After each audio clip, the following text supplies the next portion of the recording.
നമ്മുടെ ഷിറ്റ്സ് പോലുള്ള small breed ഡോഗ്സിന് പറ്റുന്ന ഒരു ഫുഡ് ഫീഡർ ആണ്. വെള്ളം ക്യാരി ചെയ്ത് കൊണ്ടുപോകണമെന്നുണ്ടെങ്കിൽ ഏകദേശം 1 ലിറ്ററോളം സ്റ്റോർ ചെയ്യാൻ പറ്റുന്ന ഒരു സ്പേസ് ഉണ്ട്. ഇത് ഓപ്പൺ ചെയ്തിട്ട് ഇതിലോട്ട് വെള്ളം ഒഴിക്കണം.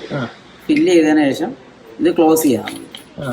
ക്ലോസ് ചെയ്തിട്ട് നമുക്ക് വേണ്ടുന്ന ഹൈറ്റ് സെറ്റ് ചെയ്യാൻ പറ്റും. എന്നിട്ട് ഈ ഒരു ഡയറക്ഷനിൽ വെക്കാം, ഈ ഡയറക്ഷനിലൊക്കെ ഏത് ഡയറക്ഷനിൽ വേണമെങ്കിലും വെക്കാം. ഇവിടെ നക്കുമ്പോൾ വെള്ളം കിട്ടില്ല.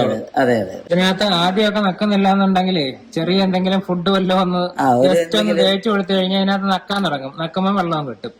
എനിക്കൊന്ന് ആദ്യം ഇതിനകത്ത് ഇച്ചിരി പാലൊക്കെ വെച്ചിട്ട് നമുക്ക് ട്രെയിൻ ചെയ്യാൻ പറ്റുമല്ലേ? അതെ അതെ. അതിന്റെ മണം അടിച്ചിട്ട് അവർ ചെന്ന് നക്കാൻ നോക്കുമ്പോ തന്നെ വെള്ളം കിട്ടിക്കും. വെള്ളം കിട്ടിക്കോളും. ട്രാവലിംഗ് ടൈമിനൊക്കെ യൂസ് ചെയ്യാനായാലും അല്ലെങ്കിൽ നമ്മളിപ്പോ വീട്ടിലൊക്കെ വെള്ളം വെച്ചിട്ട് എവിടെയൊക്കെ പോകുന്ന ടൈമില് കുറച്ച് ഫ്രീ ആയിട്ട് അവർക്ക് വെള്ളം വേണ്ടുന്ന സമയത്ത് വന്ന് അവർ കുടിക്കുന്ന ഒരു ടൈപ്പ് ഓഫ് ഫീഡറാണ്. ഇതിന്റെ MRP വരുന്നത് 1200 ആണ്.